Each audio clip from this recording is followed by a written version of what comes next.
Hema committee റിപ്പോർട്ടിൽ സർക്കാരിനോട് നിലപാട് തേടി ഹൈക്കോടതി. റിപ്പോർട്ടിൽ ഗുരുതര പരാമർശങ്ങളില്ലേ എന്നും കോടതി. റിപ്പോർട്ടിന്റെ പൂർണ്ണരൂപം മുദ്രവച്ച കവറിൽ ഹാജരാക്കാനും കോടതി നിർദ്ദേശിച്ചു. വിവരങ്ങളുമായി സാലി മുഹമ്മദ് കൊച്ചിയിൽ നിന്ന് ചേരുന്നു. സാലി, ഈ ഹേമ കമ്മിറ്റി റിപ്പോർട്ടിലുള്ളത് ഗുരുതര പരാമർശങ്ങളല്ലേ എന്ന് സർക്കാരിനോടാണ് ഇപ്പോൾ കോടതി ചോദിച്ചിരിക്കുന്നത്. നിലവിൽ നിലപാട് തേടിയിട്ടുണ്ട് സർക്കാരിനോട്. മറ്റെന്തൊക്കെ കാര്യങ്ങളാണെന്ന് ഹൈക്കോടതി ഹേമ കമ്മിറ്റി റിപ്പോർട്ടുമായി ബന്ധപ്പെട്ട് പറഞ്ഞ കാര്യങ്ങൾ?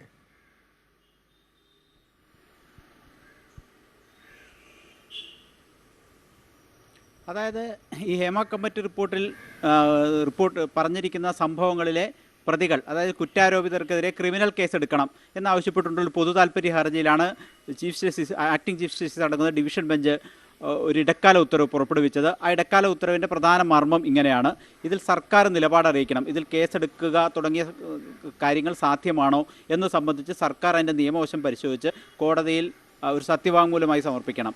ഒപ്പം ഈ റിപ്പോർട്ടിൻ്റെ പൂർണ്ണരൂപം 295 പേജും പൂർണ്ണമായും മുദ്രവെച്ച കവറിൽ കോടതിയിൽ സമർപ്പിക്കണം. അതിൻ്റെ സ്വകാര്യത സംരക്ഷിക്കണം, പുറത്തു പോകരുത്. അതുകൊണ്ട് മുദ്രവെച്ച കവറിൽ തന്നെ കോടതിയിൽ എത്തിക്കണം എന്നുള്ളതാണ്. ഒപ്പം ഈ സംഭവവുമായി ബന്ധപ്പെട്ട് തുടർ നടപടികൾക്ക്, ഈ കേസ് കോടതിയിൽ നടക്കുന്ന നടപടികൾക്ക് വനിതാ കമ്മീഷനെ കോടതി സ്വമേധയാ കക്ഷി ചേർക്കുകയും ചെയ്തിട്ടുണ്ട്. ഇതിൽ വിശദമായ വാദം തന്നെ നടന്നു. ഉച്ചയ്ക്ക് ഒരു 12 കൂടിയാണ് കേസ് വന്നത്. ആ കോടതിയിൽ വന്നപ്പോൾ തന്നെ എന്താണ് നിങ്ങൾക്കിതിൻ്റെ താല്പര്യം എന്ന ഹർജിക്കാരൻ്റെ അഭിഭാഷകരോട് ചോദിച്ചപ്പോൾ ഈ സംഭവവികാസങ്ങൾ, ഈ റിപ്പോർട്ട് വന്ന വിവരവും ഒക്കെ അദ്ദേഹം വിശദീകരിച്ചു. അപ്പോൾ കോടതി പറഞ്ഞു, അങ്ങനെയാണെങ്കിൽ പുറത്തു വന്നിരിക്കുന്ന വിവരങ്ങൾ ഗൗരവതരമാണല്ലോ എന്ന് പറഞ്ഞു. തുടർന്ന് സർക്കാരിനോട് ചോദിച്ചു, ഇതിൽ ക്രിമിനൽ കേസ് എടുക്കാൻ സാധ്യമാണോ എന്ന് ചോദിച്ചു. അപ്പോൾ സർക്കാർ വിശദീകരിച്ച 2-3 പരിമിതികളുണ്ട്. ഒന്ന്, ഇതിൽ പരാതിക്കാരില്ല. ഇതൊരു ജുഡീഷ്യൽ കമ്മീഷനല്ല, മറിച്ച് ഒരു ജുഡീഷ്യൽ കമ്മിറ്റി മാത്രമാണ്. ആ കമ്മിറ്റി മുമ്പാകെ കുറച്ച് ആളുകൾ ചില വിവരങ്ങൾ കൈമാറി. ആ വിവരങ്ങൾ ക്രോഡീകരിച്ചൊരു റിപ്പോർട്ടാക്കി റിട്ടയർഡ് ജസ്റ്റിസ് ഹേമ നേതൃത്വം നൽകുന്ന ഒരു കമ്മിറ്റി അതൊരു റിപ്പോർട്ടായി സർക്കാരിന് മുമ്പായി സമർപ്പിച്ചിട്ടുണ്ട്. അതിൽ ചില ഭാഗങ്ങൾ, ചില കാര്യങ്ങൾ, നടപടികൾ പൂർത്തിയായി വരുന്നുണ്ട്. ബാക്കി ക്രിമിനൽ കേസ് എടുക്കുന്നത് സംബന്ധിച്ച് ചില പരിമിതികൾ പ്രധാനമായും ഉള്ളത് ഇതിൽ ആളുകളുടെ പേരുകൾ താല്പര്യ ഹർജി വന്നത് തന്നെ ക്രിമിനൽ നടപടിക്രമങ്ങളിലേക്ക് പോകണം. ഇതുമായി ബന്ധപ്പെട്ട് അതുതന്നെയാണ് കോടതി ചോദിച്ചത്. കേസെടുക്കാനാകില്ല എന്ന് ചോദിച്ചു.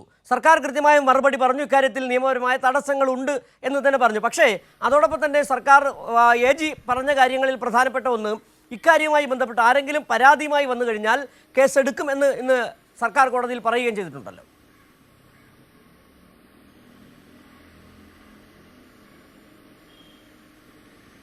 അതായത് AG കോടതി ചൂണ്ടിക്കാട്ടിയ ഒരു കാര്യം, ഇതിൽ സർക്കാർ നിലപാട് ഇതിനകം വ്യക്തമാക്കിയിട്ടുണ്ട്. മുഖ്യമന്ത്രി തന്നെ പറഞ്ഞിട്ടുണ്ട്, ഇതിൽ ആരെങ്കിലും ഒരു പരാതിയായി ഏതെങ്കിലും ഫോറത്തിൽ സമീപിച്ചാൽ അത് കേസായി വരും, അതിൽ തുടർ നടപടി ഉണ്ടാവും എന്ന കാര്യം. പക്ഷേ ഇപ്പോൾ ഇതിനൊരു പരിമിതി എന്ന് പറയുന്നത്, ആരും ഒരു പരാതി എഴുതി നൽകാനോ ഒന്നും തയ്യാറായിട്ടില്ല. അപ്പോൾ കോടതി ചൂണ്ടിക്കാട്ടിയ ഒരു കാര്യം, ഈ കാര്യങ്ങൾ ഉന്നയിച്ചവരോട്, ഈ അതിജീവിതരോട് ഇത് എങ്ങനെയെങ്കിലും എഴുതി വാങ്ങാനോ സ്റ്റേറ്റ്മെൻറ്റ് വാങ്ങാനോ സാധ്യമാണോ എന്ന് കോടതി സർക്കാർ പരിശോധിക്കൂ എന്നാണ് കോടതി പറഞ്ഞത്. അപ്പോൾ അതിൻ്റെ സാധ്യതകളടക്കം തുറന്നിടണം എന്നാണ് കോടതി ഇപ്പോൾ സർക്കാരിനോട് നിർദ്ദേശിച്ചിരിക്കുന്നത്. അപ്പോൾ സർക്കാർ പറഞ്ഞൊരു കാര്യം, ഇതിൻ്റെ പൂർണ്ണരൂപം സർക്കാരിൻ്റെ കൈവശമില്ല. ഇത് ആർക്കൊക്കെതിരെയാണ് ആരോപണം വന്നിരിക്കുന്നതെന്നോ എന്തൊക്കെയാണ് ഇൻസിഡൻ്റ് എന്നോ സർക്കാരിൻ്റെ മുമ്പിൽ ഇപ്പോഴില്ല. അതൊരു പരിമിതിയാണ്.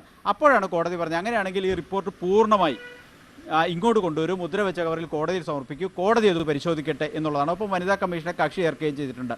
അപ്പോൾ ഇനി സംഭവിക്കാൻ പോകുന്ന ഒരു ഇടക്കാല ഉത്തരവ് കോടതി പുറപ്പെടുവിച്ചു. സർക്കാർ ഉടൻ തന്നെ ഒരു വിശദമായ റിപ്പോർട്ട് സ്റ്റേറ്റ്മെൻറ്റായി കോടതിയിൽ സമർപ്പിക്കും.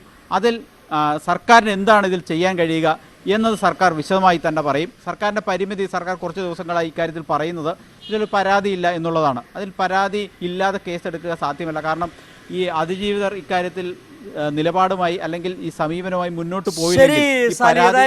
ഹേമ കമ്മിറ്റി റിപ്പോർട്ടുമായി ബന്ധപ്പെട്ട് സർക്കാരിനോട് ഹൈക്കോടതി നിലപാട് തേടിയിരിക്കുന്നു. ആരെങ്കിലും പരാതിയുമായി വന്നു കഴിഞ്ഞാൽ കേസെടുക്കും എന്ന കാര്യമാണ് AG ഇന്ന് ഹൈക്കോടതിയിൽ വ്യക്തമാക്കുകയും ചെയ്തു. വിവരങ്ങളാണ് സാലി മുഹമ്മദ് നൽകിയത്.